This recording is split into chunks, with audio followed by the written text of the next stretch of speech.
Hey guys, Eric Martel here, and as you know, I'm all about passive income, financial freedom, and retiring early. And the only way to do this is to build a passive income portfolio.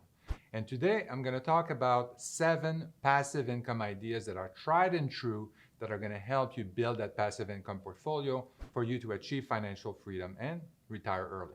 I've come up with a bunch of passive income ideas that I've used over the years to achieve at least $12,000 a month in passive income. And with these, you can make as much as $100,000 a month in additional income.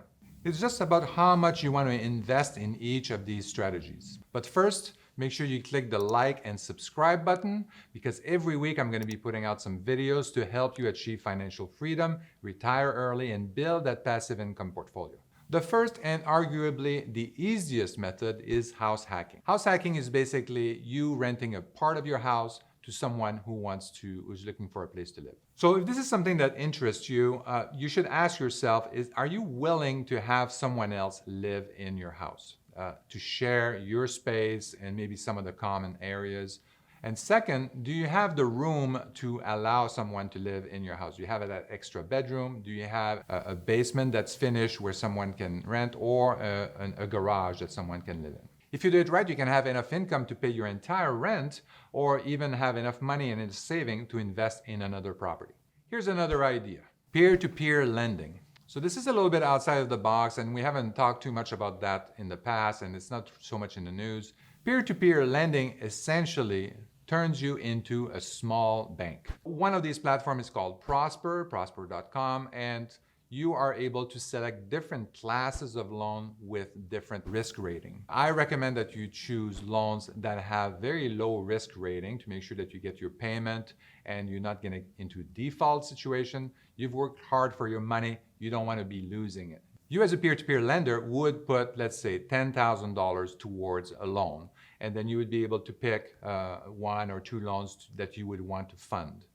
These loans, these borrowers would then pay you just like they pay a bank. They would pay the lending platform. The lending platform would pay you back on a monthly basis. Depending on the risk rating, some of these interest rates could go as low as 5%, but they could also go pretty high for some consumer loans and higher risk consumer loan to maybe 10%, 12% interest. Again, I recommend that you pick low risk rating because you work hard for your money and you want to make sure you're not losing it. Now, the next idea is similar to peer-to-peer lending, but it's a little bit more direct. This is called private lending. In a private lending scenario, you as the lender would have to find an investor, a real estate developer or real estate investor, and you would lend them money to complete their project, to do their project. As a private lender, you would actually write a promissory note or a mortgage with that investor. It would put a lien on the property benefiting you, and this is basically how it would work. In this private lending scenario, typically the investor is going to pay you interest only for the duration of the project, and at the end, once the real estate project is completed, then they would pay you the principal at that point. But you can negotiate whatever way you want. If you want to be paid principal and interest throughout the loan period, you can also do that. If you want to charge points or something like that, you can also do that. You're in charge, you're the bank here, you decide how you want to be paid. Another advantage of this method is that it's easy for you to use your 401k or your IRA to lend to these investors. And if the real estate investor cannot pay, or there's a problem with the project, because you have a lien on the property, you just get to take possession of the property, just like the bank. Typically, I would say that $100,000 would be a pretty minimum amount of money that you would need in order to become a private lender. But you could find things around the $50,000 mark as well for smaller projects. But if you have over $100,000, this is a great way to make at least 10% a year on your money. The next level up is a joint venture. So a joint venture, you could actually make a more return on your money.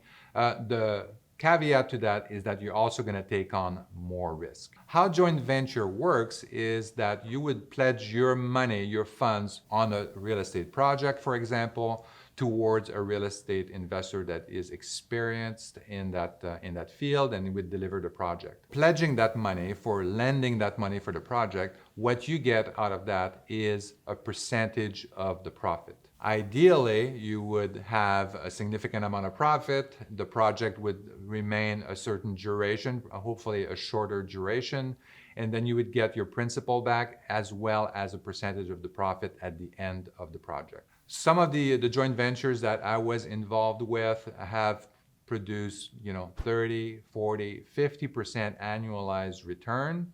But I also had some projects that produced like 10% return. You share in the risk on the project, so you really have to trust a real estate investor. You have to trust the project, and you want to make sure that you're solid on all counts. So compared to private lending, you know how much you're going to get. So you know the interest rate you're going to get, you know that you're going to get your principal back.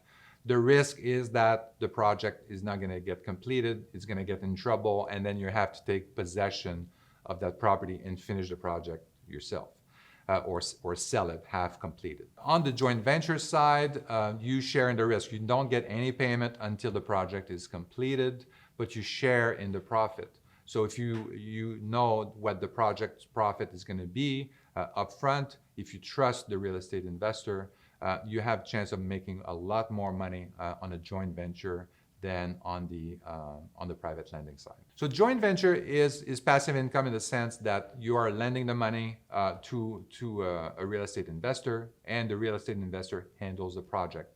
You don't have to be involved in the day-to-day business of running the project, making sure it's on track and all that kind of stuff. So the next level up for that is syndication. And syndication is basically a joint venture on steroid. You are investing in much larger projects with much bigger and more experienced real estate investor. Typically, it could be like a shopping center. It could be a 200-door apartment building that you're investing in. And you're not the only investor in that syndication.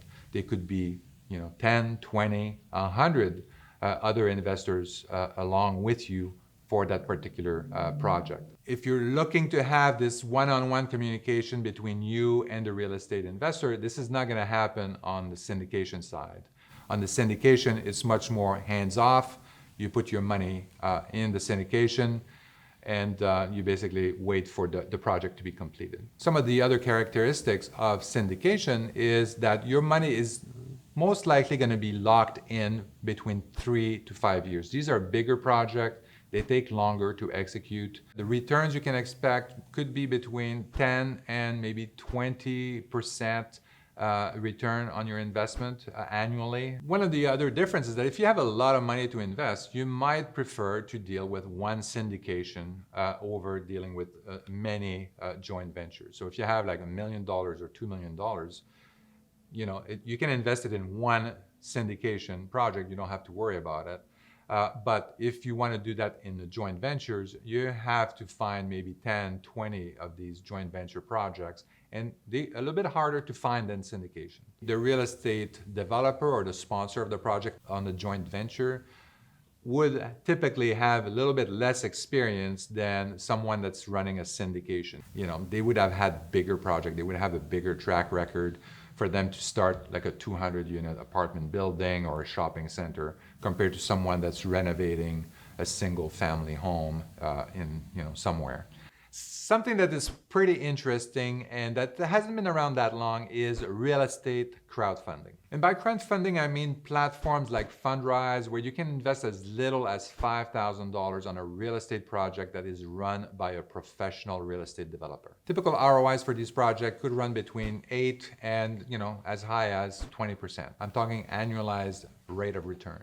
So these real estate crowdfunding platform, one of the advantage is that they are really vetting the project sponsor and the project. So they've worked with them before, they know their track records. So not everybody gets on that crowdfunding platform, not everybody that wants to. So that's a little bit of due diligence that's been done for you, but I recommend that you do your own due diligence to make sure that the real estate developer has done this project and is doing well, and then you can search that on Google and find out more about these real estate developer. So one of the newest form of real estate investment is the tokenized real estate fund, and we're just launched that with Martel Invest, and this is very exciting. We're the first one to do something like this.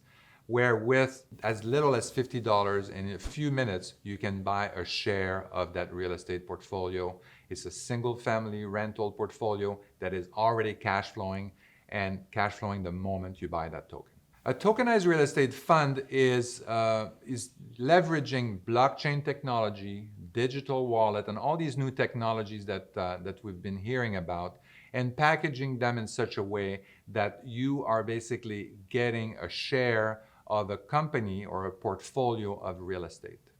That portfolio of real estate will be invested and managed by a professional real estate investor like ourselves, professional property management, people that have a solid track record in managing single-family rentals and single-family rental portfolios. So you can invest anywhere from $50 to get one piece of that fund, as much as $25 million if you have it. For that token, that share of that company, you would get not only appreciation as the real estate increase in value, the value of the token would also increase.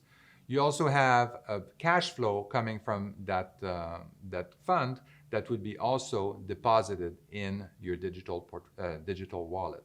And you would be able to take the money out of that digital wallet and spend it on regular things, or transfer it into your bank, whatever way you want. Another advantage of that tokenized real estate fund is having more liquidity. Basically, that token can also be sold back to Martel Invest or to the sponsor, but could also be sold on an open market, an open digital market, and at whatever market it is. So there could be an appreciation component for that token as well. So the advantage of this is that you have increased liquidity. You're working with a fund of a single family rental managed by professionals, and you get the cash flow, you get the appreciation, and you get the liquidity, something that you don't get in any of the other investments that I mentioned earlier. The targeted annual return for this fund is about 15%. And 15% is the base right now. This is what we are expecting, but it could be a lot more than that, depending on how these tokens are traded once the open market or the secondary market opens up.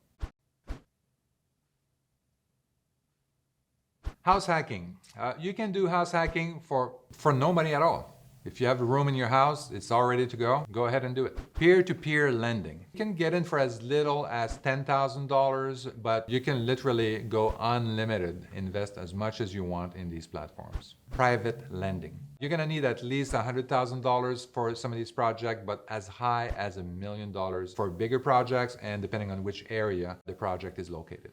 Joint ventures. The minimum investment, I would say, in these projects is around $100,000 up to, again, $1 million or so for these projects, depending on the size of the project and depending on the location. Syndication. You would need to often be an accredited investor to invest there. And just for one project, you could invest anywhere from $100,000 all the way up to $10 or $20 million. Crowdfunding, you can get in for as little as $5,000, as high as $100,000. And tokenized real estate fund, very exciting new field. I think we're gonna, again, the first one in that area. You can get in for as little as $50, but up to $50 million if you want. Now that you have all that information, the next step is up to you. You have to decide to invest. Again, you can invest as little as $0 for house hacking, or up to $10 million a project if you want a syndication. But the worst place that your money can be is sleeping in the bank. Put that money to work so that you can stop working. So make sure you like and subscribe, because every week I'm going to be posting videos to show you how to put your money to work with strategies that I have used, and I'm going to show you exactly how I have done it so that you can do it yourself. Thank you and goodbye.